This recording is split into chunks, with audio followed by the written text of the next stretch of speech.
मुझे अर्दला से काम है। आप? मैं मरियम जमान हूँ।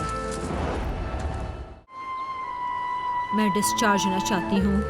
नहीं अम्मी, अभी तो बहुत जल्दी है। उठो जाओ, कागज कलम ले आओ, नाइबी का एड्रेस लिखो।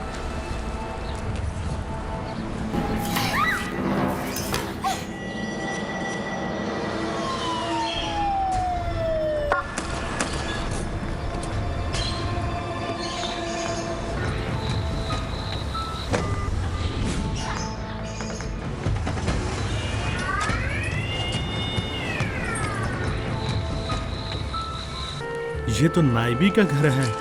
अब क्या करूँ फरजाद?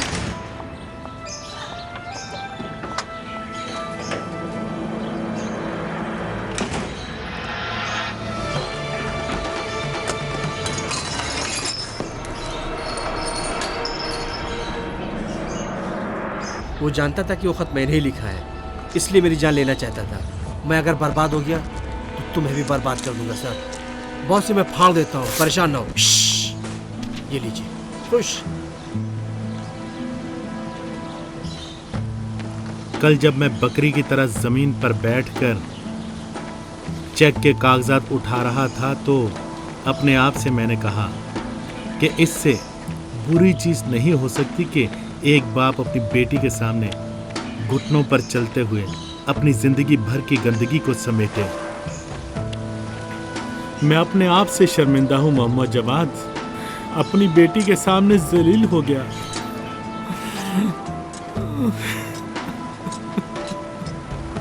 कल अपना हिसाब किताब बनाकर मेरी फैक्ट्री जाना और फिर मुझे मेरी बेटी और कल की बात को भूल जाना।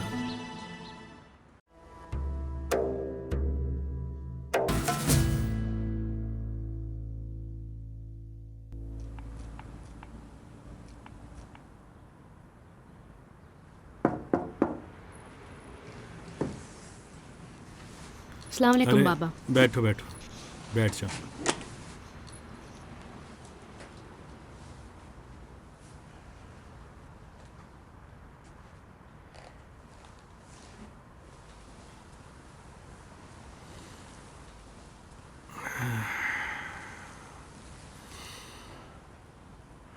जख्म, आपका जख्म बेहतर है बाबा?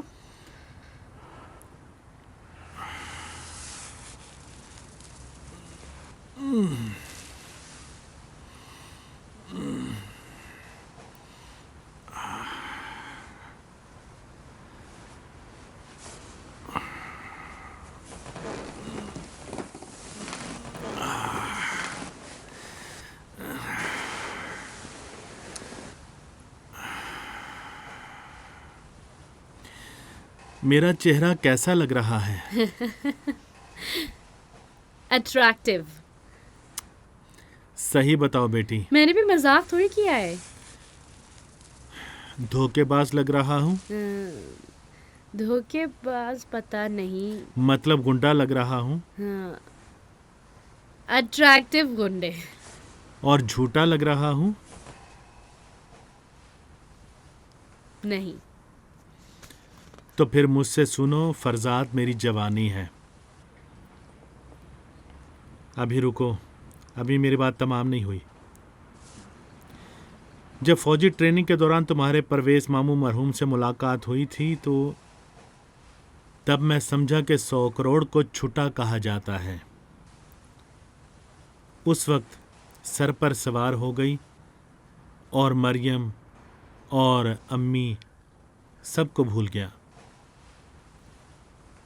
मैं चिल्लाता रहा कि तुम्हारी अम्मी ऐसी है वैसी है, और गलत भी नहीं कह रहा था, चूंकि देखा तुमने भी कि कैसे 3 महीने के बच्चे को छोड़कर चली गई। लेकिन ये राना, इस पर भी जुल्म हुआ है। मेरी जिद ने इस पर जुल्म किया। फरजाद मुझसे सच्चा और सीधा लड़का है, चूंकि वह सीधे कहता है पैसे दो लड़की रखो, लेकिन वो भी धोखेबाज है। रुको, मेरी बात खत्म नहीं हुई है।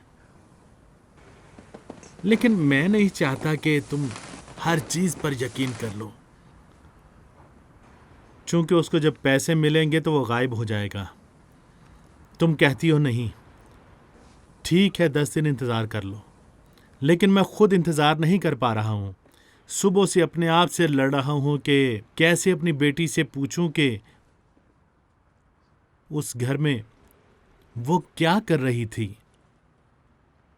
उस अजनबी लड़के के बावजूद, उस फरजाद के बावजूद। लेकिन दूसरी तरफ से मेरा दिल ये कहता है कि अरे रुको, तुमने खुद गलती की है। कैसे जाकर अपनी बेटी से पूछोगे क्यों ऐसी गलती की है तुमने? मैंने कोई गलती नहीं की है। तो फिर उस घर में करने क्या गई थी?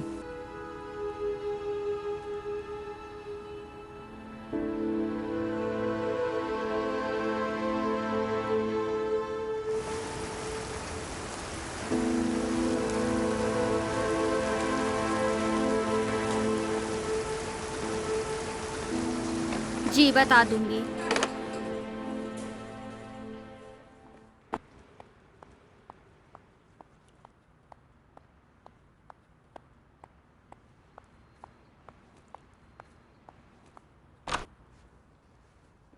डिस्चार्ज होने के पेपर पर साइन कर दिए? जाओ डिस्चार्ज हो। एक एम्बुलेंस बाहर खड़ी है तुम्हें एयरपोर्ट ले जाने के लिए। तुमको जल्दी किस बात की थी? अभी तो तुम ठीक भी नहीं हुई हो। मेरी बेटी आ गई।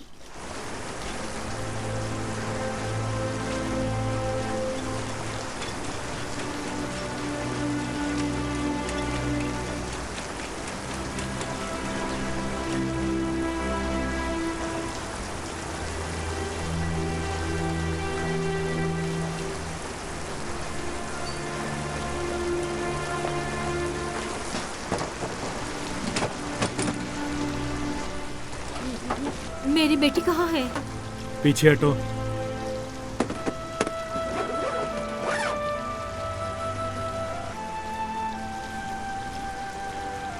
रह कहाँ है? चलिए जनाब। तुम यहाँ क्या कर रहे हो?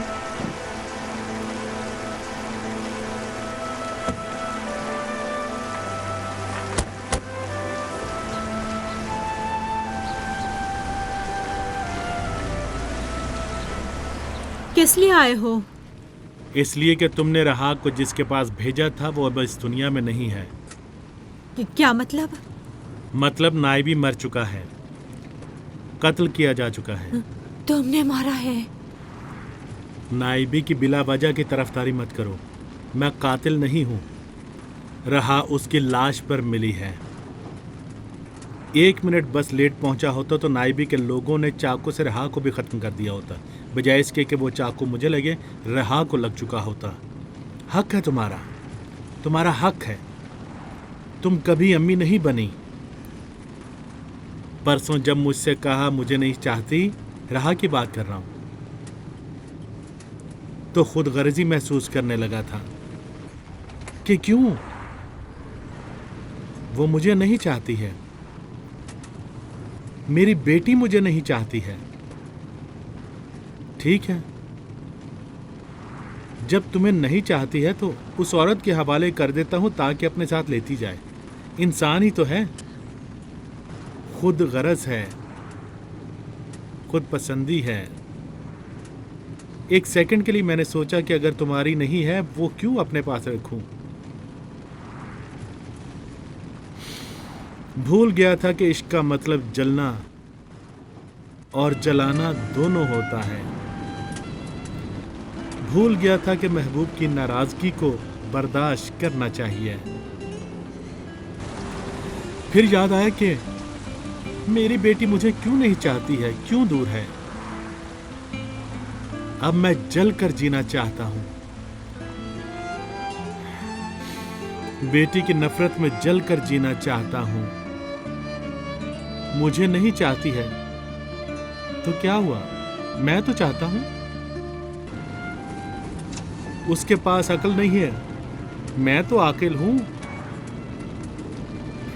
तो फिर किसी ऐसे के हवाले नहीं करना चाहिए कि जो किसी के चाकू का शिकार बना दे।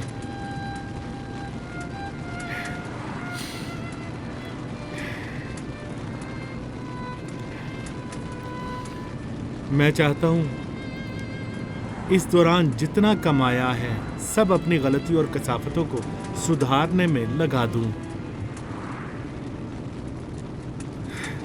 कसाफतों को दूर करने में लगा दूं। तुम्हें दूंगा, उस कमबख्त फरसाद को दूंगा और बाकी जलाकर राख कर दूंगा, ताकि दोबारा घुटनों के बल न चलना पड़े। तुम जानती हो घुटनों के बल चलने का मतलब क्या है? मतलब जानती हो तुम राना? हाँ, जानती हूँ। नहीं जानती हो? नहीं जानती? क्यों नहीं जानती? जब 18 साल के बाद तुम्हें पता चले कि तुम्हारा महबूब, तुम्हारा प्यार, तुम्हारा शौहर तुम्हें नहीं चाहता हो तो बाकी जिंदगी अपने घुटनों के बल चलना पड़ेगा। अर्दलान नहीं, तुम अपनी कसाफतों को अपने लिए ही खर्च करो, मुझे नहीं चाहिए।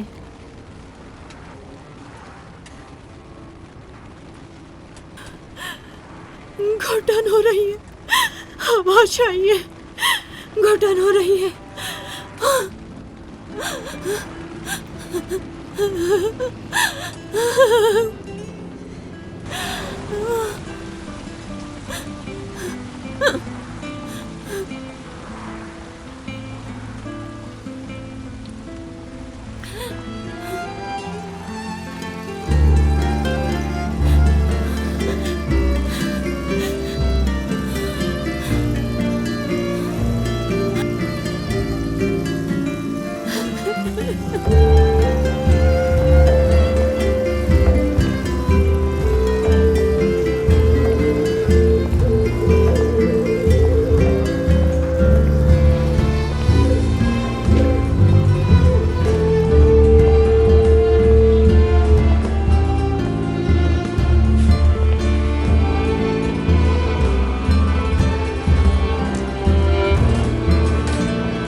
शहर चलो।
अस्सलाम वालेकुम अरसलान साहब, बिस्मिल्लाह। वालेकुम अस्सलाम। तुम अंदर आकर खाना क्यों नहीं खाते? नहीं सर, छत के नीचे मेरा दम घुटता है, यहीं ठीक हूँ मैं।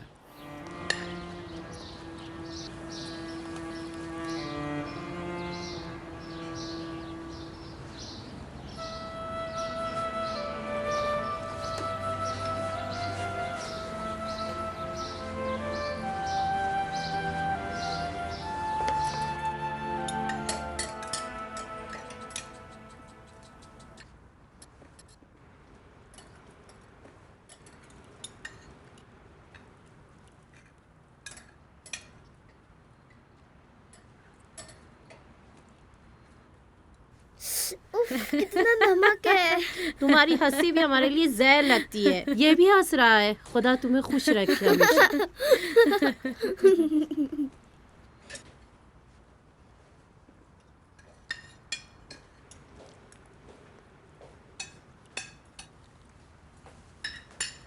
क्या हुआ? मेरे कदम अच्छे नहीं थे? मेरे आते ही सबकी हंसी बंद हो गई।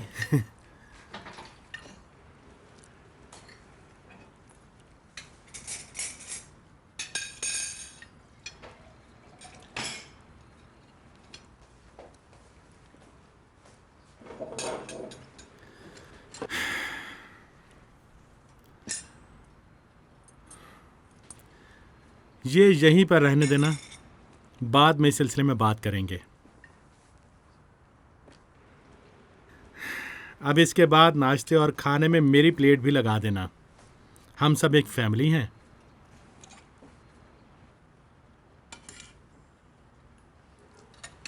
आपके चेहरे का रंग उड़ा हुआ है। तबीयत ठीक तो है? गुलबानो, इस चाबी को गायब कर दो। आज के बाद ये साथ वाला फ्लैट भी बिल्कुल बंद। जिस शख्स के 2 फूल जैसे बच्चे हों उसे अकेले जिंदगी नहीं गुजारनी चाहिए। खाली चावल तुम्हारे पेट में गुड़गुड़ करेंगे। तुम इस मुर्गे को खाली खाली खा जाओ। गुड़ गुड़ करेंगे। अच्छा, रात के खाने के बारे में मत सोचें। एक अच्छे और महंगे रेस्टोरेंट में जाकर खाना खाएंगे हम लोग। हम काफ़ी दिनों से एक अच्छे और महंगे रेस्टोरेंट में नहीं गए हैं, है ना? हर महंगी चीज़ अच्छी तो नहीं होती है। क्यों नहीं, हर महंगी चीज़ अच्छी होती है। जैसे ये हमारे अरसलान साहब जब अपने बाबा को देखते हैं तो मुस्कुराहट गायब हो जाती है, तो ये महंगी नहीं है? या मेरी रहा बेटी, क्या ये महंगी नहीं है? महंगी है। तुम महंगी हो तो फिर हर अच्छी चीज़ महंगी होती है ना?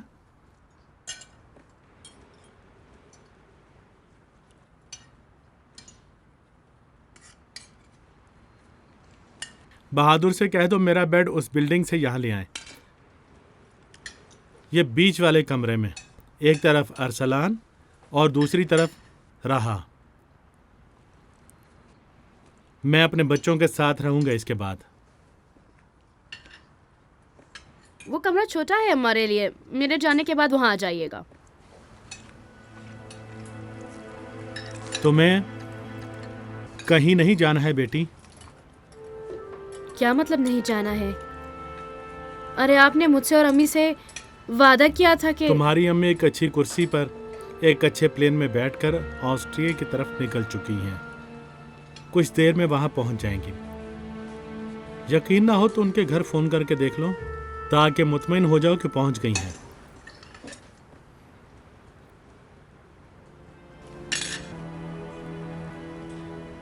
बदबख्त तो वो है जो अपने मकरूज हों,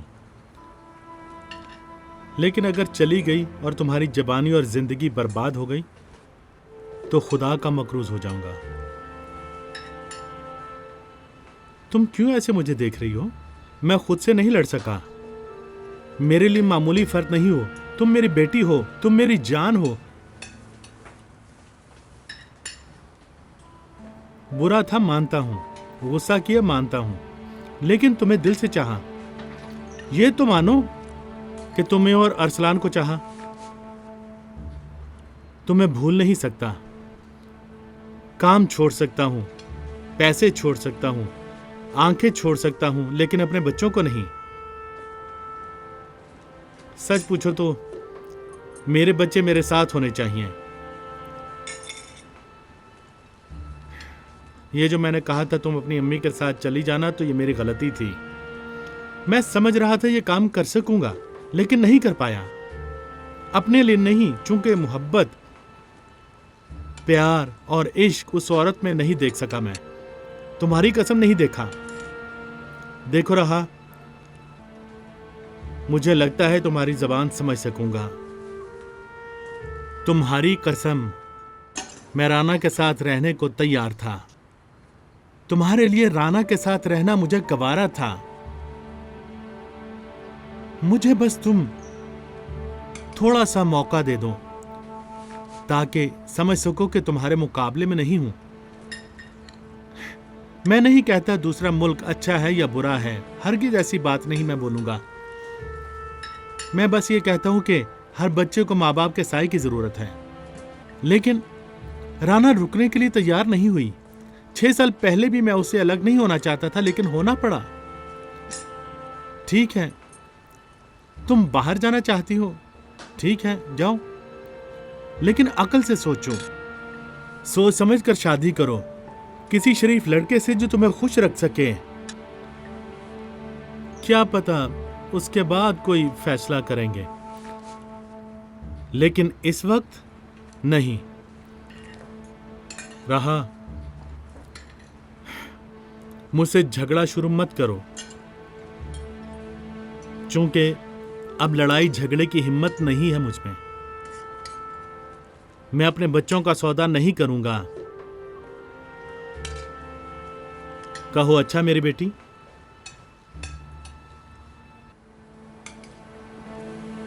कहो अच्छा मेरे बेटे।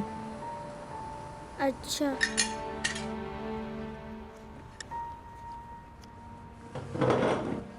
एक शरबत मुझे दो, आंगन में हूं। जी।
हेलो। अस्सलाम वालेकुम सर, आपके हुक्म के मुताबिक आज आपके सारे अकाउंट एक करने गया था, लेकिन आज जब मालूम किया तो आपके तीनों अकाउंट खाली मिले।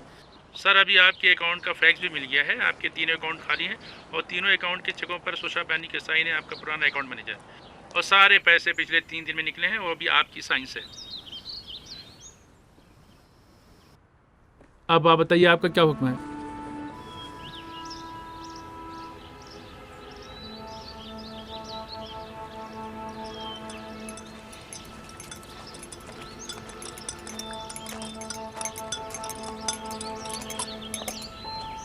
अर्दलान साहब लीजिए, लीजिए।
अस्सलाम वालेकुम। अस्सलाम वालेकुम।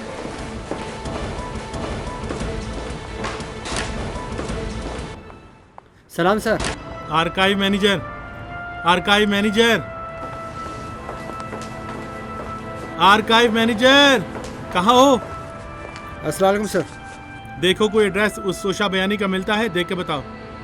सलाम वालेकुम सर। तुम यहाँ क्या कर रहे हो? मैं देखने आया था कि कोई एड्रेस है, कुछ पता है इस सोशा बयानी को मिल गया, लेकिन कुछ नहीं मिला। क्या मतलब? नहीं मालूम, नहीं पता कैसे क्या हो गया,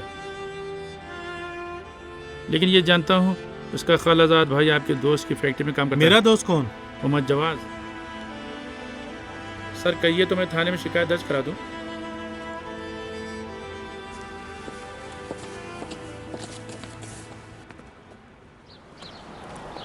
फालतू के काम मत करो।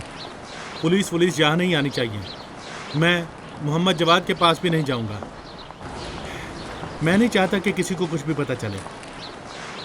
इस वक्त बहुत ही सुकून से उसके खालाजाद भाई के पास जाओ और किसी सूरत उसका एड्रेस लेकर आओ।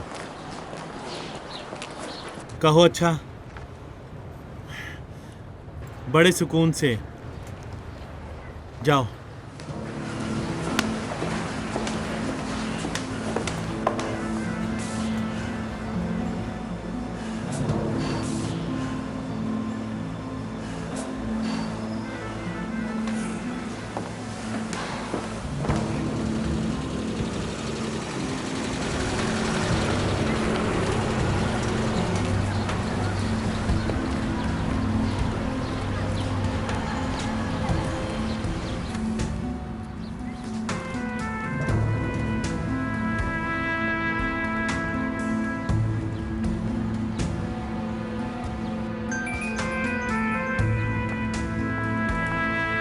अस्सलाम वालेकुम सर।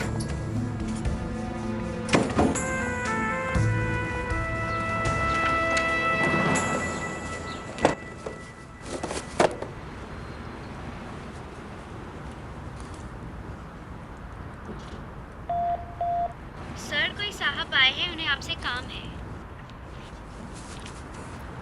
मुझे किसी से कोई काम नहीं है। कह रहे थे शायद कोई रसीद ले आए हैं। जाकर ले लो, फिर खुद ही भेज देना। कह रहे हैं आपको ही देंगे। जनाब कहाँ आ रहे हैं? अरे कहाँ आ रहे हैं आप? मोहतरमा, मैंने आपसे कहा कि वो बिल और रसीद मैं खुद उन्हें देना चाहता हूँ। लेकिन सर। अरे बॉस, ये मोहतरमा हमारी कल की मुलाकात के बारे में कुछ नहीं जानती, बहुत जिद कर रही हैं। अब क्या किया जाए? मोहतरमा आप चाहिए ना। वो दरवाज़ा भी। जी हाँ, बहुत बहुत शुक्रिया। कैसे हैं अर्दलान साहब?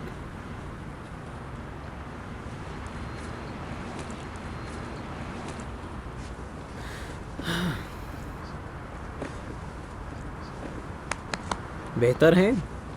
चाकू के ज़ख्म की बात कर रहा हूँ। ज़ख्म ज़्यादा गहरा नहीं था। कल तो ज़्यादा अच्छे लग रहे थे।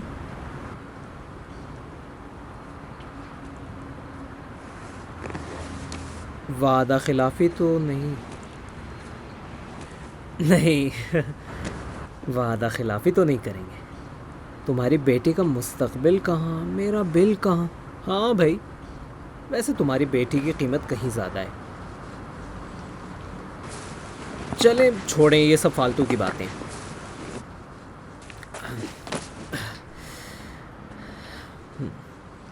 अच्छा,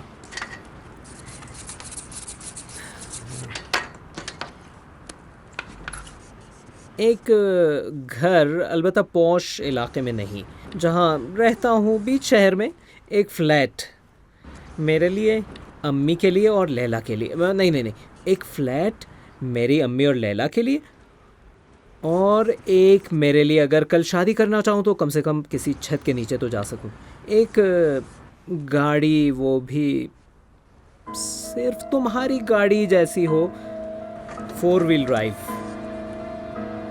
बहुत मज़ा आता है। अब ये गाड़ी की हो गई बात, और एक दुकान चाहिए बाइक बेचने की, वो भी मामूली किस्म की बाइक। अब मामूली किस्म की क्यों, अब आजकल यही चलता है ना, और स्पीड ज़्यादा होती है जो महंगी बाइक होती है, और वो गिर विर जाएंगे तो बाद में हमें गाली देंगे। अलबत्ता ये बाइक की दुकान ख़रीदने की ज़रूरत नहीं है, वही किराए पर ले लेना, लेकिन दुकान बिल्कुल भरी होनी चाहिए मोटरसाइकिल से। और क्या रह गया था, हाँ, वैक्यूम क्लीनर, बड़ा वाला फ्रिज, वॉशिंग मशीन, ग्राइंडर, सब कुछ मेरी बहन की जहेज। नहीं नहीं नहीं, नहीं रहने दो। कोई नहीं, इनमें से कोई नहीं। मेरी गैरत इजाज़त नहीं देती कि अपनी बहन का जहेज़ कोई और ख़रीदे। मैं खुद ही ख़रीदूँगा। इसी बाइक की दुकान से कमा लूँगा, अच्छी आमदनी अपनी जेब से मैं दूँगा सब कुछ। और ये मेरा साइन, बच्चा 150 करोड़ का चेक। मामूली सी ज़िंदगी बनाने के लिए तो ठीक है ना।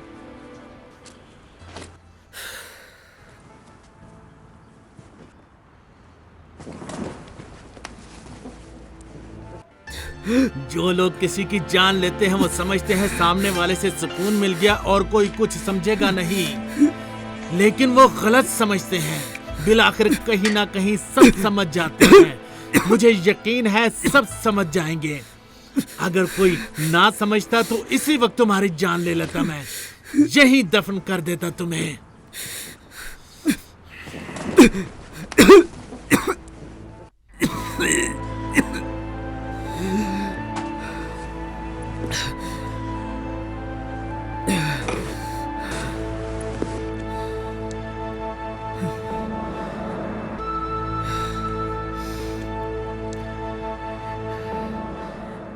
मैं मानता हूँ कि ज़बरदस्ती के पैसे हैं, लेकिन कोई बात नहीं।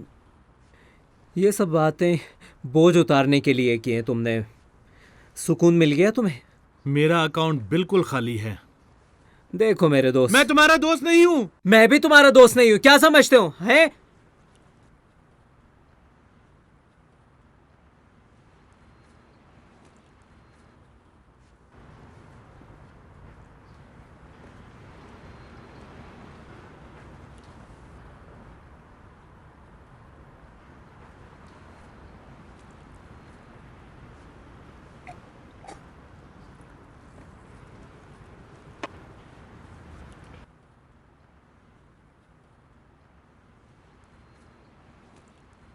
या मेरा चेक लिख दो या मुझे पुलिस के हवाले कर दो।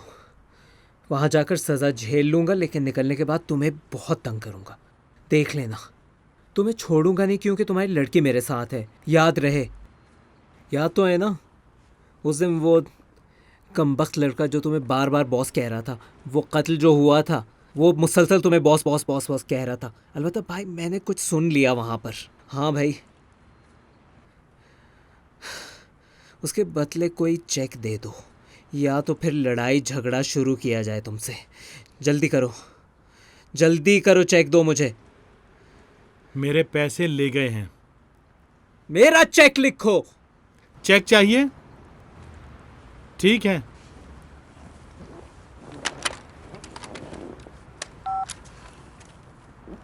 हेलो, ऐसा करो, मेरे साइन किए हुए चेक पर 150 करोड़ लिखकर जल्दी से ले आओ। लेकिन सर आपका अकाउंट तो खाली हो गया है ना, आप तो जानते ही जो हैं। मैंने कहा सुनो।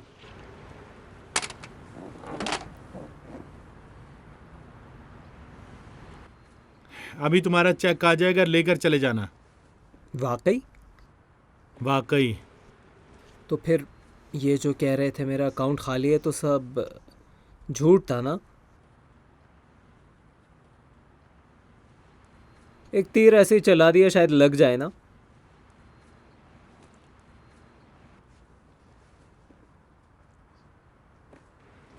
वाकई? वाकई। ये देखो, मैं तुम्हारे बारे में सब जानता हूँ। मेरे सामने एक्टिंग मत करो कि मेरे पैसे ले गए।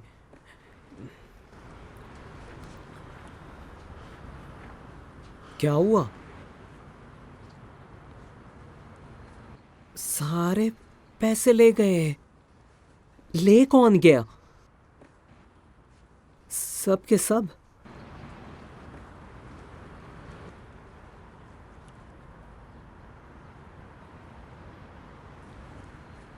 तुम्हारे घर की कीमत ही सैकड़ों करोड़ की है।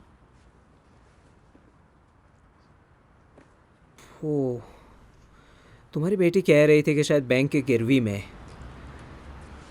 अच्छा, 2 कारखाने तो हैं ना तुम्हारे पास? 2 कारखाने तुम्हारे पास, वो भी गिरवी है? लो भाई, बोलो तो खाने का खर्चा भी मैं दे दूं।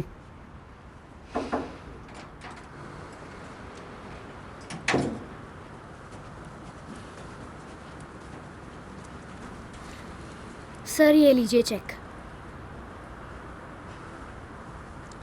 ये लीजिए।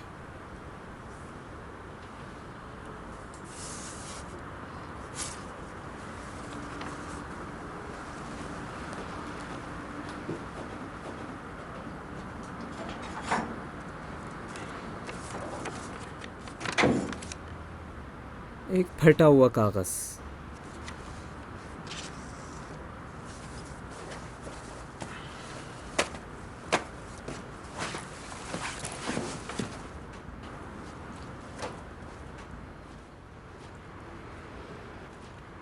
चलो बचे वो 150 करोड़ जो मोहम्मद जवाद के अकाउंट में पड़े हैं।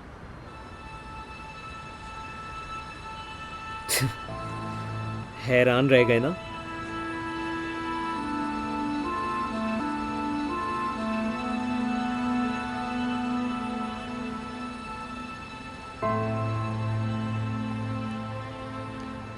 मैं तुम्हारे बारे में बहुत कुछ जानता हूँ। अपनी बेटी के दिल के बारे में मत सोचो, वो मेरे पास है। मेरी अम्मी और बहन को अलग कर दो तो मैं बहुत जलील लगूँ। अर्दलान, वो 150 करोड़ चुपके से बैंक से निकाल लो।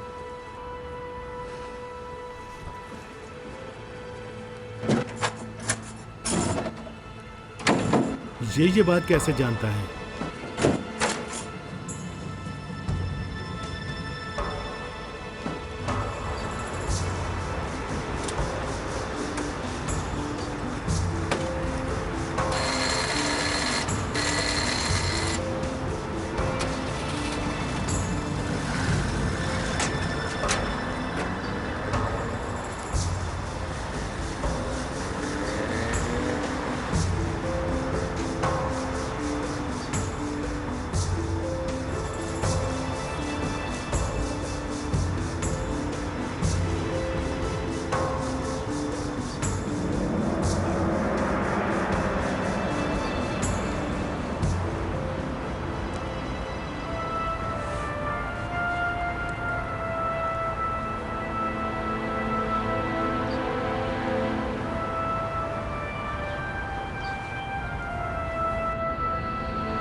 अस्सलाम वालेकुम सर। वो उसका खलाजात भाई कह रहा था कि सोशा को उसके ख़ानदान से निकाला जा चुका है, किसी को इसके बारे में कोई इत्तला नहीं। सर माफ़ कीजिएगा, आप इसकी शिकायत क्यों नहीं करते?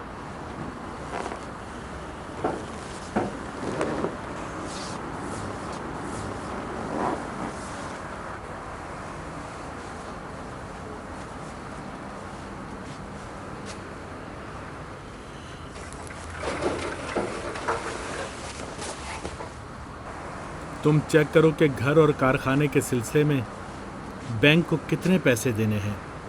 देखो मेरे पास कितना बचेगा, चेक करो जाकर।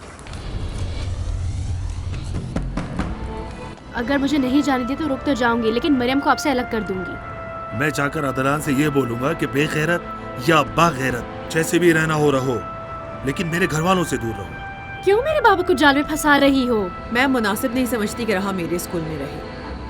मैं, अम्मी और फरजाद जा रहे हैं। आप रुकिए और मरियम से बैठकर शादी कीजिए। मेरे दिल में हंगामा है तुम्हें पाने के लिए, मरियम साहिबा।